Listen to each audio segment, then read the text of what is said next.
spoilers? Oh, lots and lots of spoilers.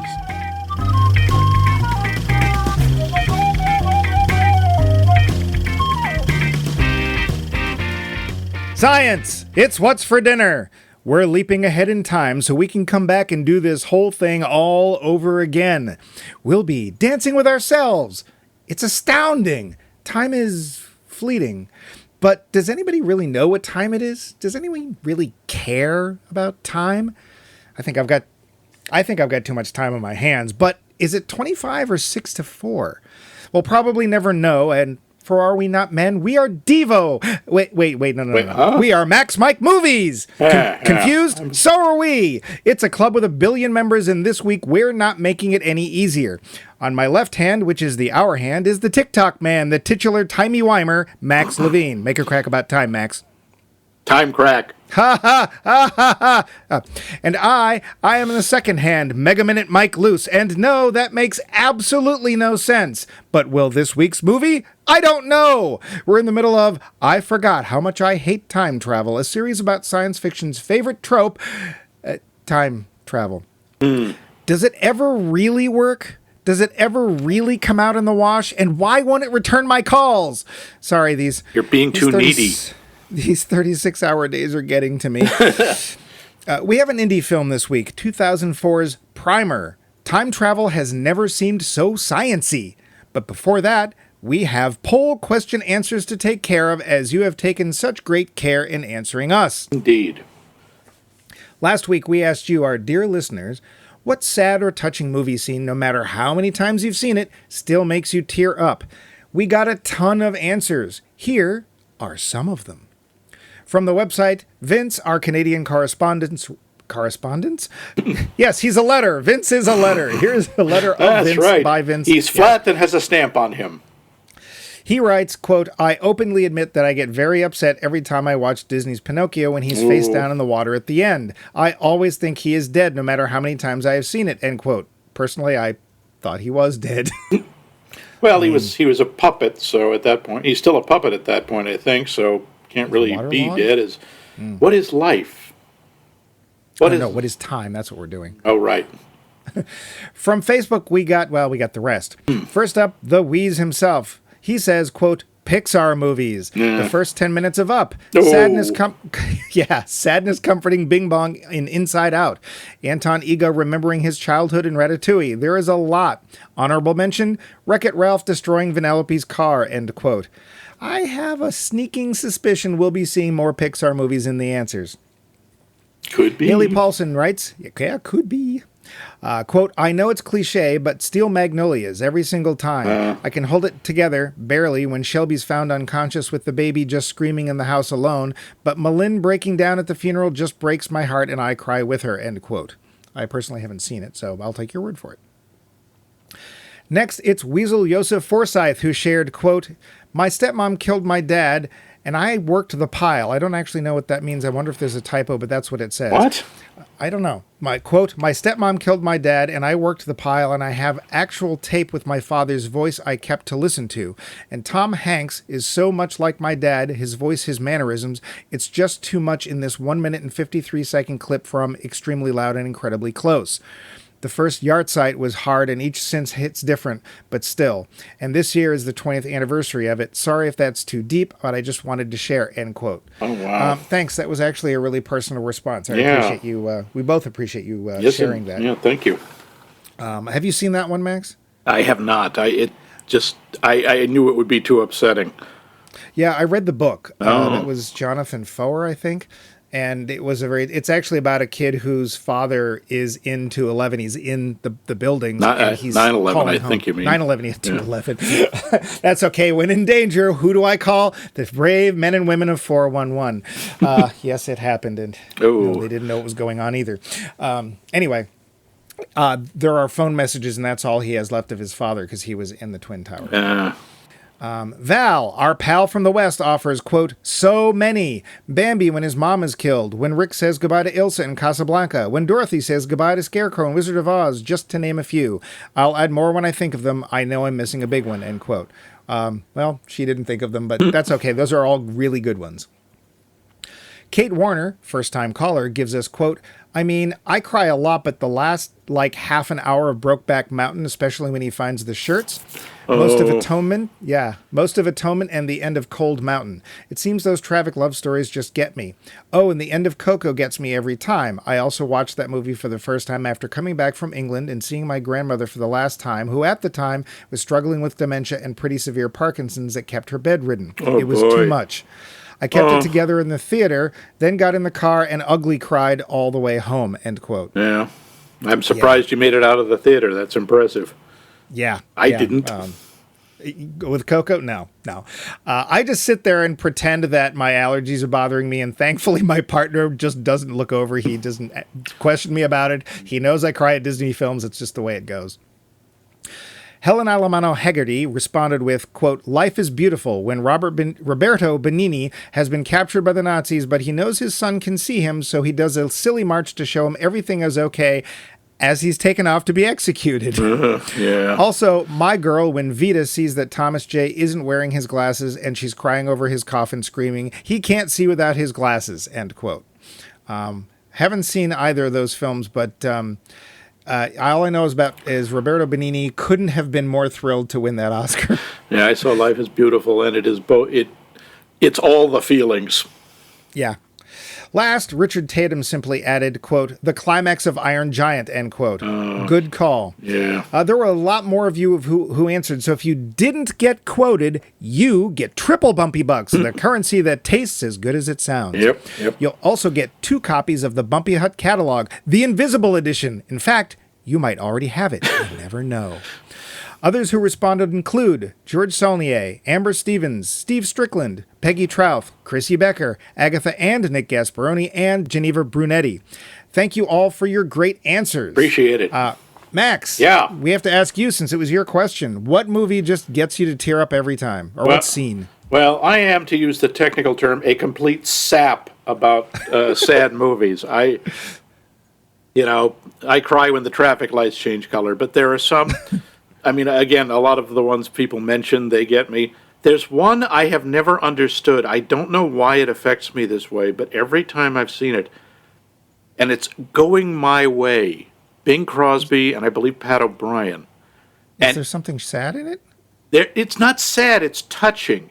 There's a scene where Pat O'Brien is in bed, he's not feeling well, he's tired out, he's played as an old priest, and, Bing Crosby is the young, hip priest. Yeah, I know. He's the God. Yeah, and he asks him to sing to him, and Bing starts singing Turalura, the Irish lullaby. And for some reason, just when he hits those first couple of notes, my eyes start stinging. I don't know why. I'm not Irish. I'm not Catholic, but that always gets me every time. You're not Irish. Would you like to be? Yeah. So what about you? The obvious ones, basically Pixar. If it's a good Pixar movie, I cry at it. Coco gets me every time. Strangely, Strictly Ballroom, the end gets me. I think it's just so nice. Yeah. I'm actually a big sucker for people being happy. Like, people achieving something or people being happy, just, I don't know. It's like, sure, the sad parts, that's easy, I cry at that stuff, but I'm a sucker for that kind of thing. So, yeah. And I'm not afraid, I'm not ashamed to admit it, even though I'm a man. Wait, that was terrible. Stop doing that. Yeah. For this week, we're going to ask you this. If you could own one prop, one MacGuffin, one item from a movie, what would that item be, and from what movie did it come? A full-size Death Star. No? Yeah. Oh. You can save your answer for next week. Let us know in ways that will astound you, and that we'll go over at the end of the show. Yes. But now, trivia for Primer. Yeah, I'd like to say, by the way, I'm not sure I watched the right movie, because what I watched was this absolutely fascinating documentary on preliminary paint coating. I mean, I had no idea that that many coats of latex went into getting the softwoods ready. I mean, you really had... Max. What? That's not the right film. Oh. Okay, quick Go and watch the film right now. Get back into your closet time machine and come back in 3 seconds. Okay. So we can discuss the right film that has nothing to do with paint. Fine. Boy, I think it'd still be a good conversation. You would not believe what they have to use on Get in. Get. Watch. Go right. Hang on. That was a time noise. Okay, I'm back. I watched the movie, and I'm also 68,000 years old now. I think that was gas. Yeah. Right. Been. So once again, trivia for Primer, the film not about paint. The show. Budget. $7,000, the cheapest film ever on Max Mike Movies. I'll be interested to see if we can ever get a film cheaper than that. The take, $841,000. Hey, not bad. A hit. Yeah, at least mathematically, it is a hit. One of the main characters, Abe, has a last name that gives a clue to the plot. His name, Turger, which in fact is regret backwards. What? Regret backwards. Turger. I totally got that. That I didn't either. Don't worry about it. I just figured it was like Swedish or something. Aaron, one of two main characters, is played by Shane, and I have no idea how to pronounce this because it looks very much like somebody came to Ellis Island and the guy who was writing in the book just gave up. It's played by Shane Carruth. It looks like it should be Carruthers, but it isn't. Yeah. Who is also the writer, director, and scorer for this film. Just like William One-Shot Bodine, Carruth made only one take of all but one scene in this film. Good old One-Shot Bodine. Yeah, made over 300 films 1 year. Good Lord. Something like that. I don't remember. It was disgusting. This film won the Grand Jury Award at the 2004 Sundance Film Festival. Wow. Which is how it got any release, and it's $841,000. It was shot entirely in 16mm film, something which seemed to work pretty well for that Kevin Smith guy. Other indie films that made it big around this time include, speaking of Kevin Smith, Clerks in 1994, Pi in 1998, and Cube in 1997. In total, those films and Primer cost altogether $737,000. Wow. So like what, about a 50th of the advertising budget of one blockbuster. And they raked in, combined, almost $16.5 million. Okay, so that's like a weekend take of a blockbuster. But look at what they call. I mean, the ratio is you don't usually get more than 16 times your investment. Yeah, in Hollywood. that is impressive. The reason I point this out is there's two reasons. One is there is damned little trivia about this film. Yeah. But also we don't get indie films anymore. Not a lot. You don't get. Because I think I might have actually seen Primer in the theater. I honestly don't remember. I did see it when it came out or around that time. I did see Clerks in the theater. Mm-hmm. And you used to be able to do that. You used to be able to make an indie film, and if it was decent and had good word of mouth, you might see it in your local art house theater. But I'm pretty much that time's over, which is sad. Yeah. Well, a lot of them get released on the internet. Yeah, but, you don't tend to make much money that way. True. Do you have any other trivia for this film? Just that I've seen this movie. Oh. I saw this movie at, I believe, the Science Fiction Marathon back in 2004 when it came out. Oh, cool. I remembered nothing. Yeah. I remembered the U-Haul enclosure, but that's about it. But let's get to the plot so that all of our guests I got to hear this. Too. I had it bad with Tenet last week. Let me hear what you got with this. Come on. Okay. Here we go. Deep breath. Ahem. 4 guys with ties are working in their garage to make some kind of after-work gizmo that will make them $1 billion. Each gets a turn presenting and leading a project. The current one, something that's meant to adjust gravity somehow, doesn't exactly work, or rather it works, but it has a very odd side effect. It creates a bubble of time such that something that goes into it gets stuck in a causality loop and ages, but can also come back out in a previous time. Well, it would take a scientist to explain it. 2 of the group's members, Abe and Aaron, are the only 2 that know, and they soon decide to make a larger version, one that fits inside a U-Haul storage locker so they can themselves travel through time normally, but also then come back to the time they entered so that they might do things like play the stock market and make big money. Big money! Thing is, to avoid paradox, they have to secret themselves aside and have no contact with their selves that are out living life. Until they do. And then things get weird. Turns out Abe has made a second machine, a kind of fail-safe machine, which he uses when he thinks that Aaron is taking things too far. He means to come back before he told Aaron about time travel and take his previous self's place so the conversation never happens. But Aaron saw that one coming, and there's a second version of him, too. And maybe a third. But someone else must have found out because a friend's father is seen running around as his own double, so they catch him, and then that's when it gets complicated. That's when it gets complicated, yeah. That's when it gets complicated. Time travel is taking a physical toll, and Abe wants to call it quits. Aaron, on the other hand, decides not to go back to the original time he entered the time causality loop, and instead goes to France to build a bigger version of the time machine, and he's now made a big, huge pile of cash. But really, science. The end.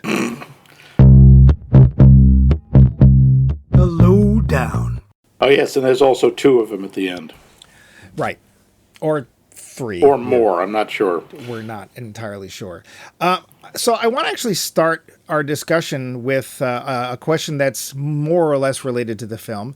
But, Max, if you had a time machine besides the one that you just used to launch this film that everybody totally believes, if you had a time travel machine, what would you do with it? Honestly, destroy it. Time travel is a bad idea. I'm sorry. If we've learned anything from the movies, and God knows the movies wouldn't lie to us, it's a bad idea. Like I said last week, there are basically, in very general, 2 models for time. One is you can go back and alter things, or you can't. If you can't alter things, apart from doing it for informational purposes, what's the point? And if you can't alter things, reality isn't real, everything can be changed. Dogs and cats living together, mass hysteria. That's disgusting. Never say that again. And honestly, if you could have if time travel was that you can't change anything, that would be kind of interesting. I would love to go back and see, hey, what was there some Jewish kid wandering around Nazareth and Israel at the time, and around 30 AD, and what's his name? Bob, or was it actually Jesus? And, I don't think Bob's a Jewish name. I could be wrong, but I don't think it is. Yeah. My first thought, this is sad because I'm not even that big a fan, is Roswell. Oh, yeah. It's like, I want to see what went down. And hey, JFK while we're at it, because I'm actually totally cool with the idea of there being some kind of time travel where you can go back, you can't affect anything, you can't be affected, you can just observe. I'd be fine with that, because think of all the cool things you could find out. You could go find out that the aliens did, in fact, not build the pyramids. No, they totally did. I saw it on a website. Yeah, sure you did. I'm not saying it was aliens, but it was aliens. But if you could affect things, you have absolutely there's nothing you would go back and change. I'm sorry. Again, I've read too much science fiction. I've watched too much science fiction. It's that whole butterfly theory.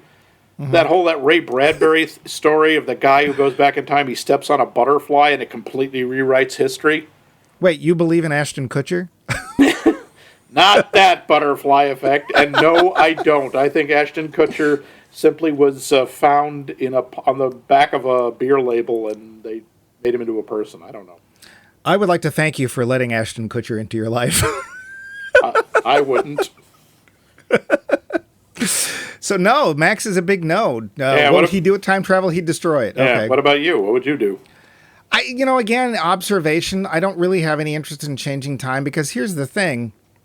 Besides the fact that these movies all show us how incredibly a bad idea this is, except for ones that we'll probably be watching in the future. Which is where you and I will be spending the rest of our lives. Knock it off, Criswell. I don't know. Occasionally you will get a time travel story that shows you what a bad idea it is, not just because something, quote unquote, went wrong, but the plot actually follows through and you get to see what would have happened if the thing you didn't want to happen actually didn't. So, for example, Stephen King's 11/22/63. I really liked that book. I actually listened to it as an audiobook. And The whole book is basically this guy trying to prevent the Kennedy assassination, and how Stephen King in this book basically has time almost as a character, in that it's as immutable as absolutely possible. So every time you go to try and change something, something just happens to keep you from doing it. But eventually, spoiler, he finishes the plot and gets to the point where he completes his task, and we get to see what would have changed. I won't tell anything more, but suffice to say, it was an interesting take, and I do recommend it, even if you're not a Stephen King, because it's not horror. That's a very popular trope also, is the idea of time wanting to happen as it's already happened, and the idea that, say, you go back in time and kill Hitler, suddenly you become Hitler, or you create someone else who becomes Hitler. And like Peter Graves. What? Yes, I don't know. Take them to the ovens. I'm Peter Graves, your Fuhrer. God. I don't know. Wow. That is offensive on so many levels. Congratulations. I'm Peter Graves. I'm your Fuhrer. I cannot picture, Heil Graves. Hail Hydra. Okay. Yeah. And that's the thing, of course, when you start looking at time travel, what it says one way or the other is, in general, that there's a fatalism to it, right? Yeah. And even this film, which actually it does tackle one of the big no-nos generally in time travel, which is paradox. You can't meet yourself. And they start off that way, saying you can't do this. They don't tell us why. They just say, yeah, we have to go hide. So, well, I think they basically just say we can't let anybody see two of us, because then the jig will be up. The cat will be out of the bag. The pudding will be out of the spoon. All right, stop now. But then they do meet themselves. Yeah, and nothing happens. Technically, I don't know. One of them does start bleeding out of his ears. There's weird. So what we see at one point that after they've done a bunch of time jumping, and it is confusing. Very. That one of them first shows signs because he has an ear bleed, which is very strange. But then they both start having trouble with their handwriting. And my thought with that was it could easily be ascribed to the fact that they're now staying awake for 36 hours at a time, all the time. Yeah. And there's. Go ahead. Yeah, it also just affects even the way they talk. I still I'm starving. I haven't eaten since later this afternoon. Yeah. But there's a lot of research done on the damage, or not damage, but the effects of lack of sleep. Well, you die eventually. Yeah, but I mean 36 hours. Yeah. I think that's the longest I've ever been up was 32, I think. You can do I think the record is something like a week. Yeah, but yeah, you're not sure. It might even be longer than that.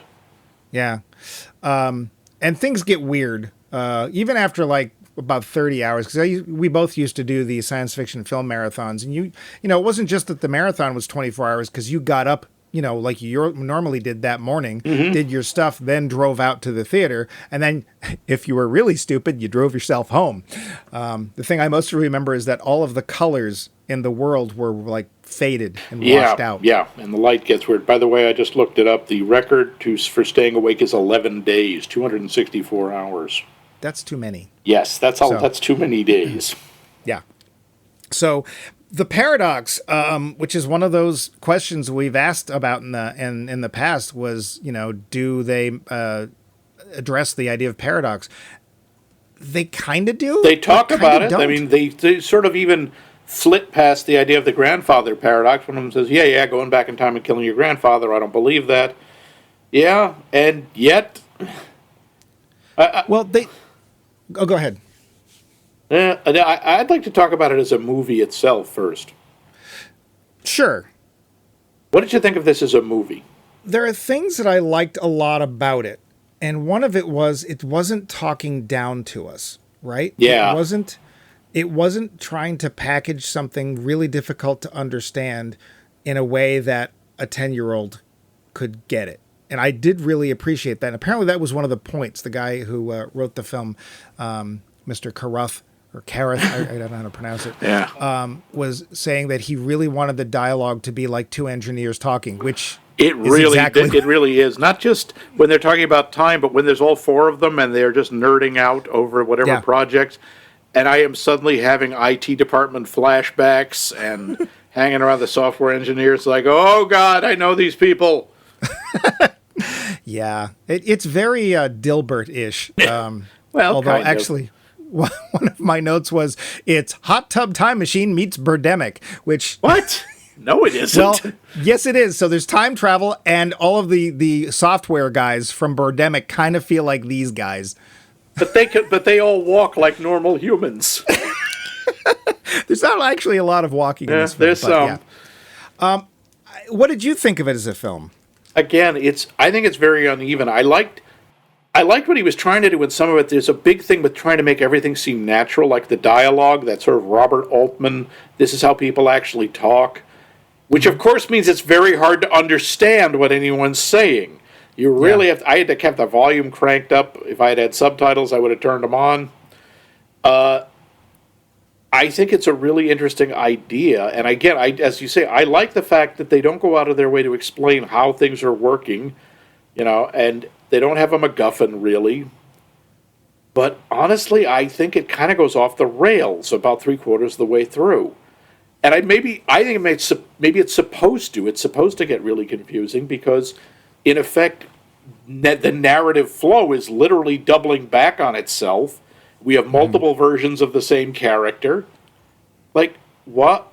I still don't understand this. I think he's a venture capitalist, Mr. Granger, who is the father of some woman who is interested in Abe or Aaron, and one of them, the one who isn't married.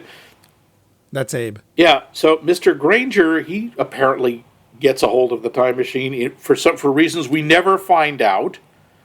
May double up on himself, and then goes into a coma, and one of them keeps him in a medically induced vegetative state.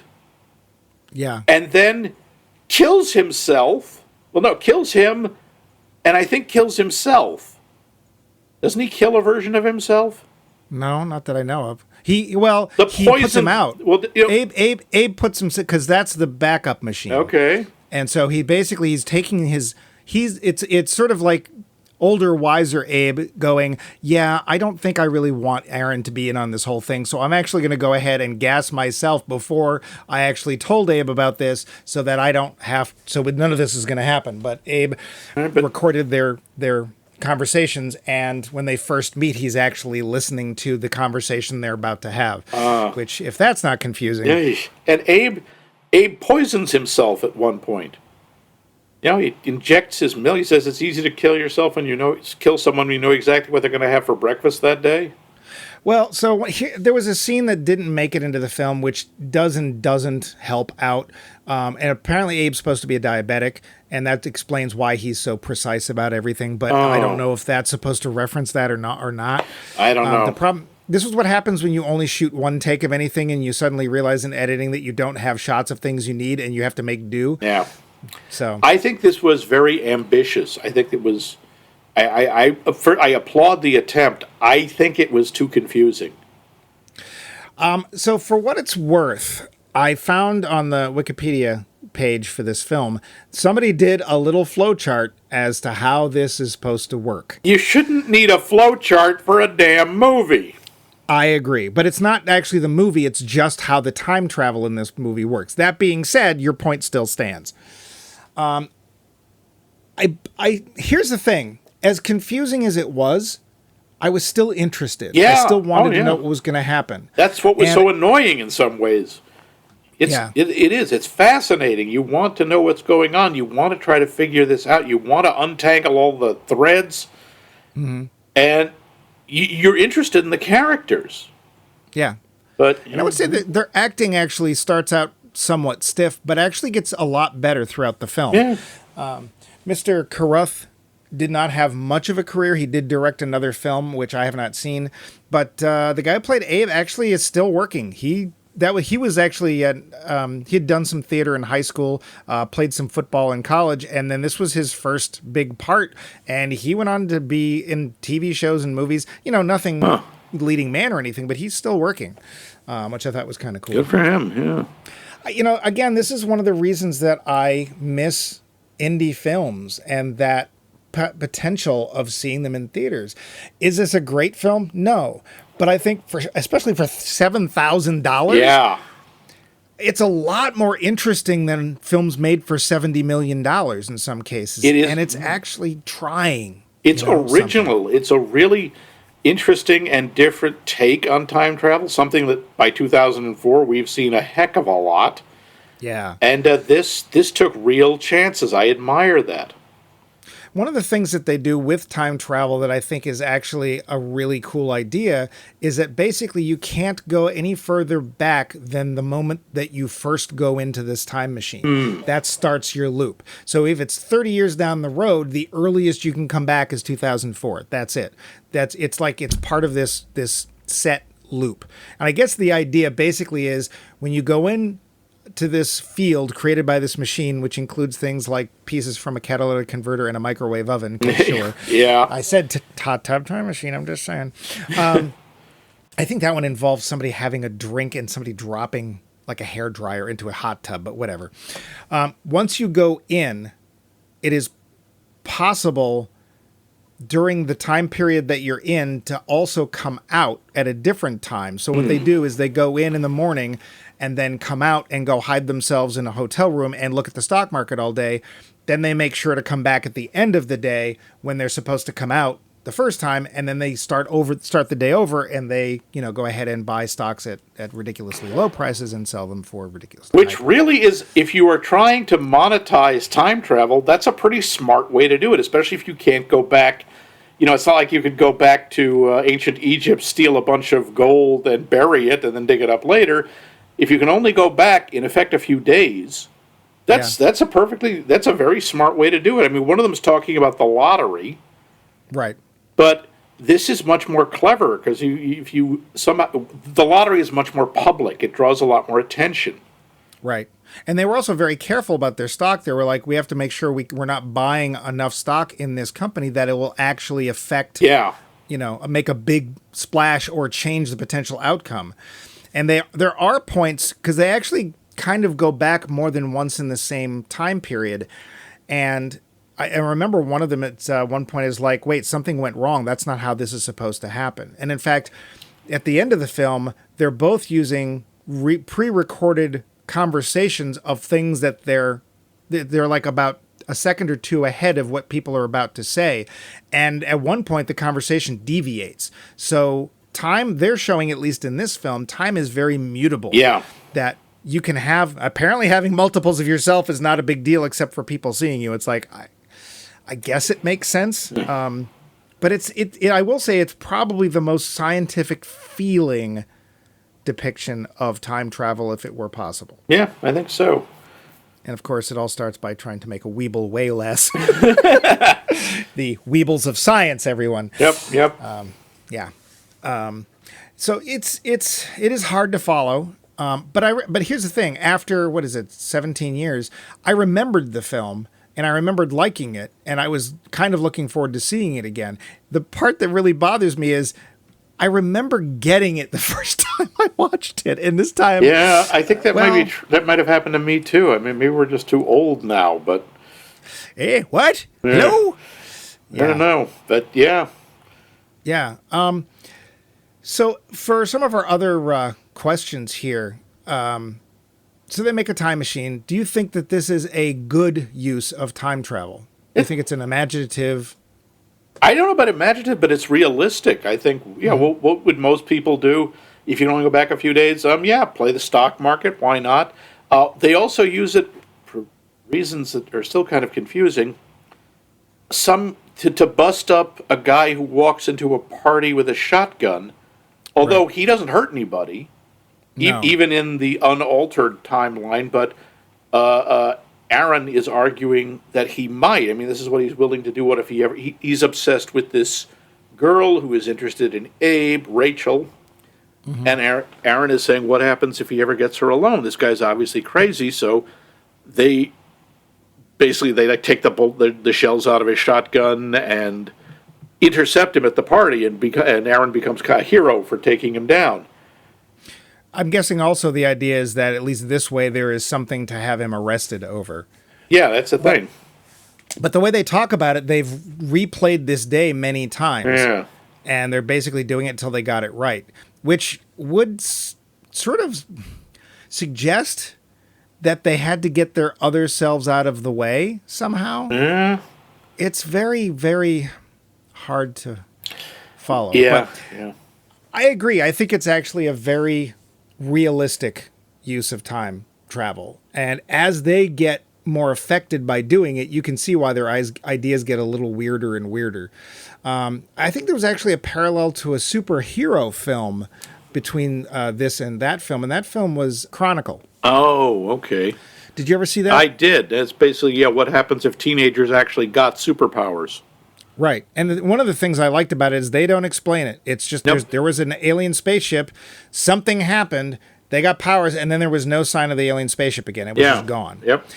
And I thought it was one of the most realistic depictions emotionally of what a superhero, quote unquote, would actually be.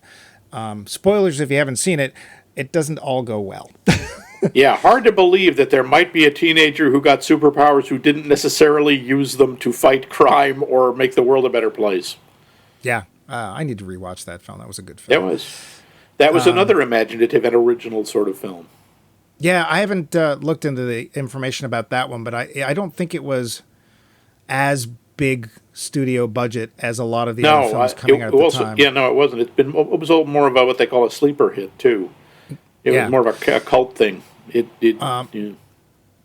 So, I mean, I already asked you what you'd do with time travel. I think money is probably number one in what most people would do. Probably personal tragedy would be another one, like, if I had a loved one that died in a car accident too young, et cetera, would probably be pretty common.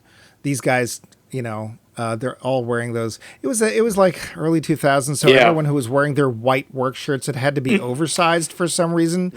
But whatever. And those ties. Whatever. Yeah, don't miss that. So, does time travel make for a cohesive plot? No, but I don't think it's supposed to.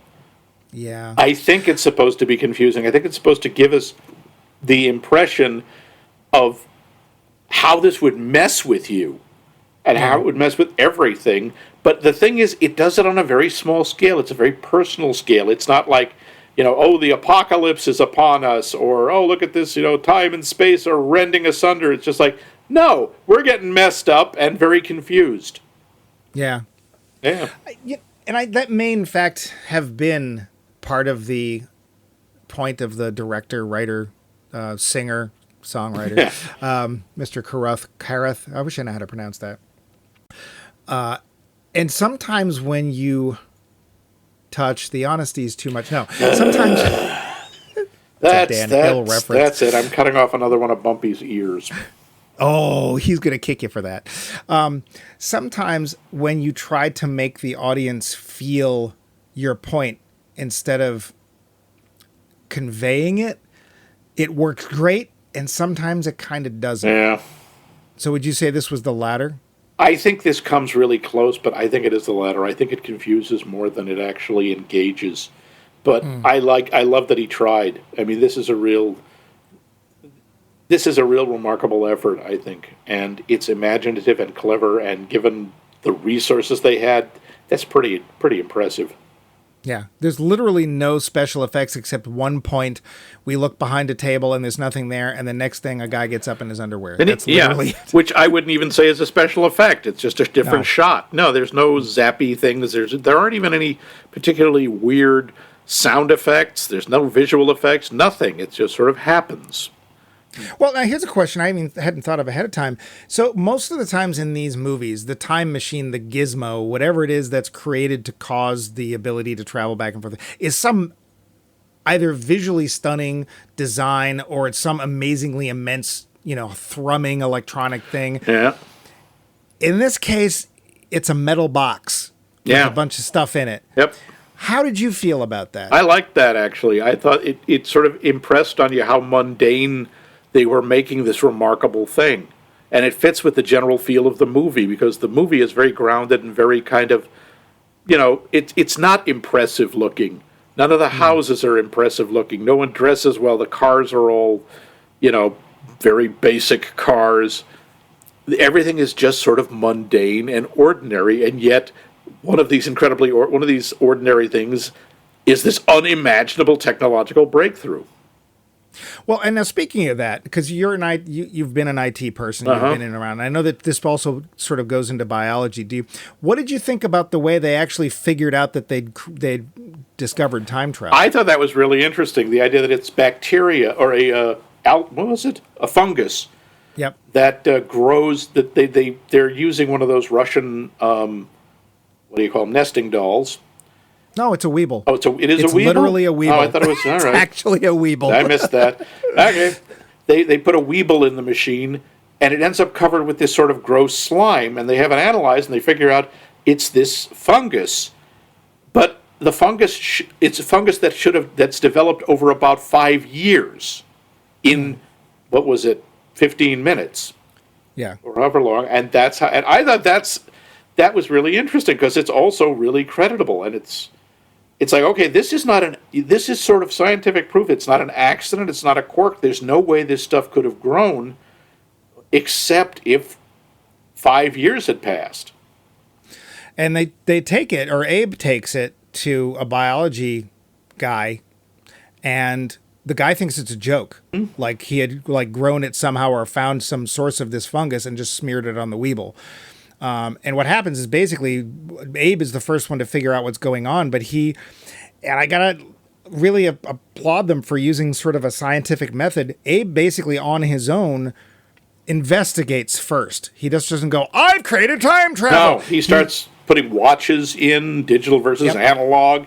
He does what a scientist would do. He does what an engineer would do. He does rigorous testing, and then he brings in a friend. He does peer review. Exactly what a scientist would do. I also liked the fact that he doesn't just come right out and tell Aaron what's going on. He's like, well, just look at this. I want you to see it. He says, I'm not going to tell you. I want you to see it. You have to see it for yourself. And on the one hand, when he's doing it, I'm like, oh my God, I want to smack this guy. If I was Abe, I would want to just punch him in the nose. He's so irritating about it. But, he's right, because if you say to someone, I've discovered time travel, it's okay. Yes, that's great. We're going to send you back to your rubber room now. Yeah. I also think that one of the reasons is that he doesn't want to influence the conclusion, whatever it is Aaron comes up with, because he's like, look, I want it to be this thing, but I can't trust my own judgment as the only judgment. There has to be somebody else who comes to a conclusion. What if somebody comes to something that's not the same as mine? Yeah. I guess that's one of the things I really appreciate about this movie is that it does actually feel like there's real science involved, even though it's time travel, and we all know that's not going to happen. Yeah. I, too, appreciate the look of the time machine. I love the fact that it's obvious that they're just... And they even talk about... admittedly stealing some stuff from work because they work for a semiconductor company, I believe. Something like that.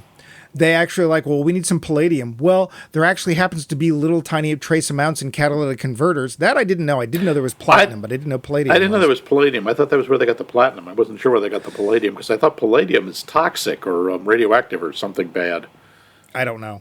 But what do? They go ahead and they take the catalytic converters off their cars because that's what they're going to need to do. Yeah. And, again, they're basically trying to invent anti-gravity, which they get a little bit of. The Weeble gets lighter.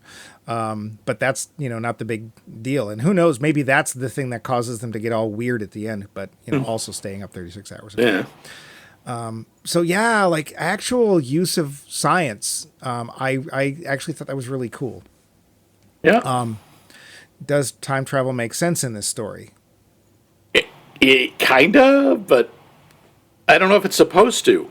I mean, again, that's part of the story. Is it disrupts the entire idea of narrative. It disrupts the entire idea both of causality and about sequential events. Well, do you think that that's what the narration was for, to try and make this seem slightly more coherent? I think so. I think it was trying to explain, although it was not, Blade Runner-esque voiceover in again, it wasn't treating you like you were stupid and needed things explained. Goldfish. Abe was, that's what she called me. Abe was special. Yeah. Yeah. No, science speak. It's a mixture of Latin and no. Yeah. No, I think I think it is there to make things a little clearer, but it's also kind of the anchor that goes through the whole movie. I mean, it literally opens the movie and almost up to the end. Yeah. I think it's supposed to be, the idea is everything else is inconsistent because, as we've seen, everything can be changed. There's no consistency to events. Events can be altered by by anybody sitting around long enough in a storage locker. Yeah. And it seems that the only thing that's stopping you is how many times you can go back and mess with a particular moment, is how much it physically affects you, to the point that when you come out of the storage locker, you're yeah. And that's like, we're done. That moment can't be changed anymore because you're cuckoo for Cocoa Puffs. What did you think of the ending? Well, I think it was necessary because we know that this father-in-law character somehow gets involved and comes back. So it can't have been their machine that they created, because, at least in the storage locker, because they are overseeing it all the time. So it has to be a different machine somewhere. So my guess is somehow, because Aaron goes off to France, or some place where they speak French. We don't know. That's true. Obviously, we know that it was actually down the block, because with $7,000, you're not going to France. Yeah. But somehow he must find out, and somehow at some point the father-in-law must go to the storage locker, and it's still running. I do like the fact at one point Abe, and he's not mean about it, but Abe at one point says, "What do you think the guys at the storage locker think when two guys come in every day together with oxygen tanks?" And then I think Aaron says, "Yeah, what do you think the people at the front desk of the hotel think about two guys who get a room and stay in it all day?" And they're just like, eh. Yeah. But wait a minute, what father-in-law? You mean Rachel's father? They're not. Yeah. No, it's not a father-in-law. Yeah. Yeah, whatever, Mr. Granger, sir. Good. I thought I might have missed another character, which could have happened. No. I'm having to guess that what happens is the Mr. Granger somehow gets in and stays in way too long, or comes back to, I don't know. Yeah. But the ending, it was nice because it didn't feel like a sequel grab. But it did feel like a natural progression. It's like, well, you go to what you want, I'm doing the time travel stuff, and bigger is better. So they were making like a warehouse-sized one. Yeah, disturbing. It's like, what happens if you can send like a platoon of people through time? And I'll ask this question. As time travel is depicted in this film, can any good come from it? I don't think so. It's way too easy to screw with this, as we've seen. Basically, it would ensure that you could never trust anything that was going to happen, because nothing would be permanent. Anything that happens can be rewritten. Well, with that one caveat that you can't go back further than the day the time machine was turned on and you were in it, which I actually like as a story device. I think that's a really great way to stop the brakes on something as rampantly crazy as time travel.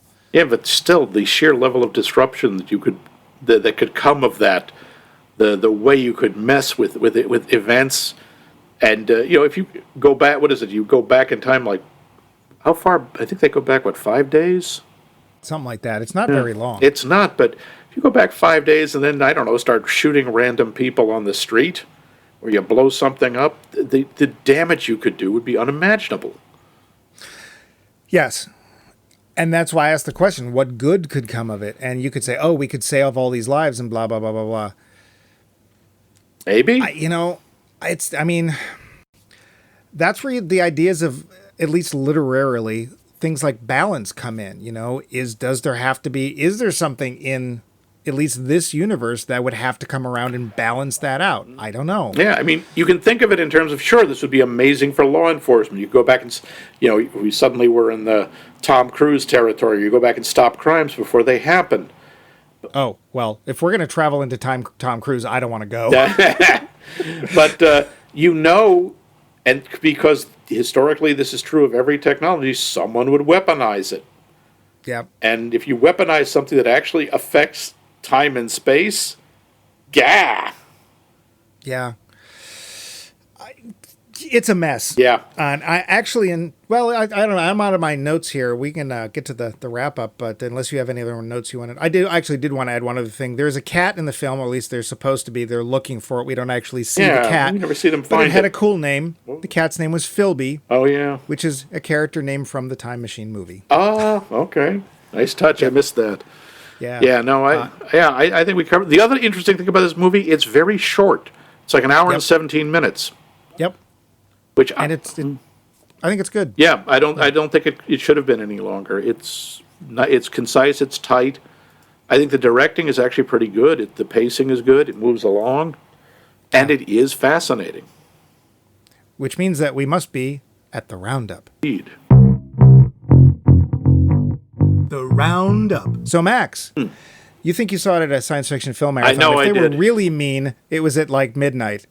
No, this was. I remember it being early on because otherwise I wouldn't have remembered anything about it. The movies that they would show at 2 or 3 in the morning, I never remembered. Thunderbirds are slow. Yes, pretty much. No more pink films.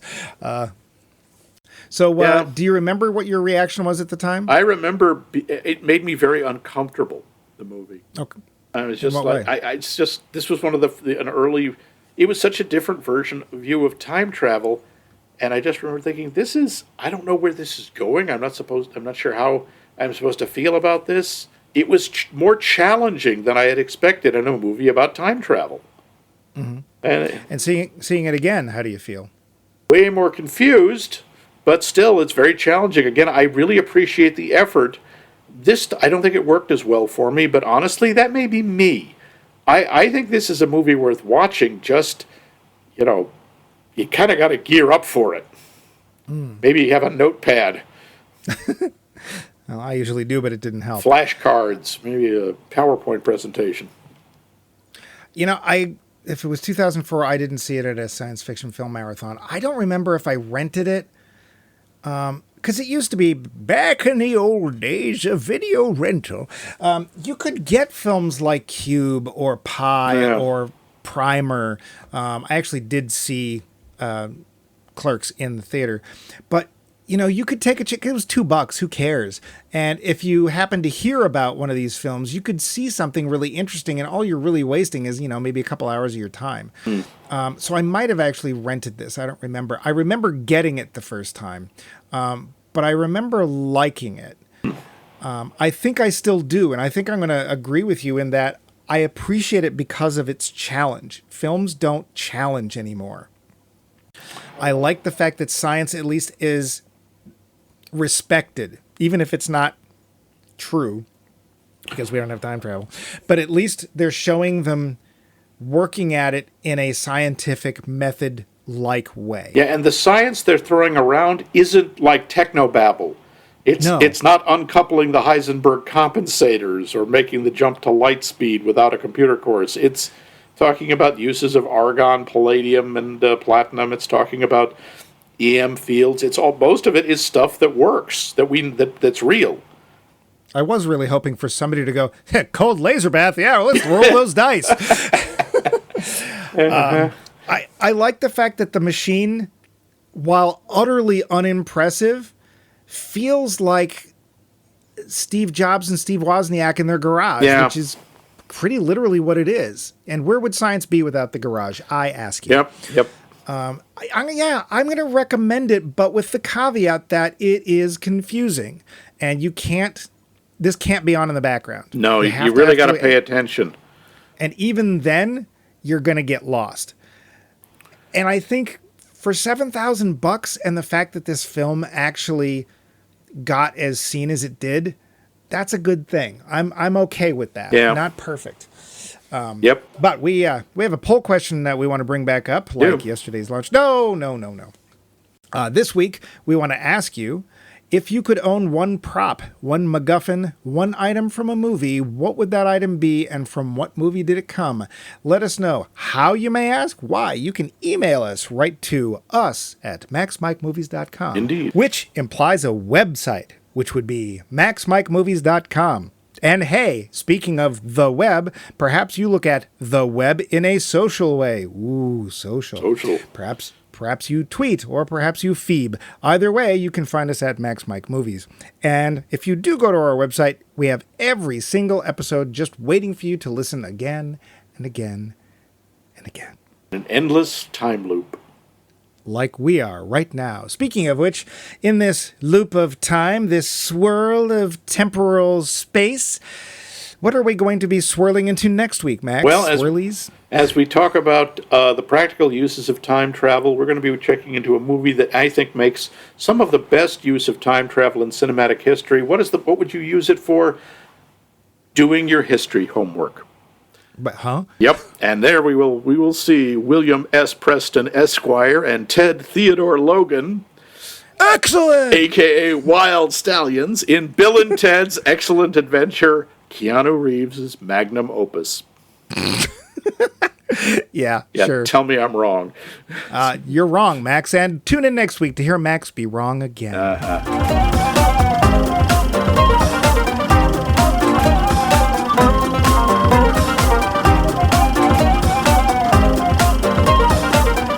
This has been a co-production of The Voice of Max and The Movie Wrench.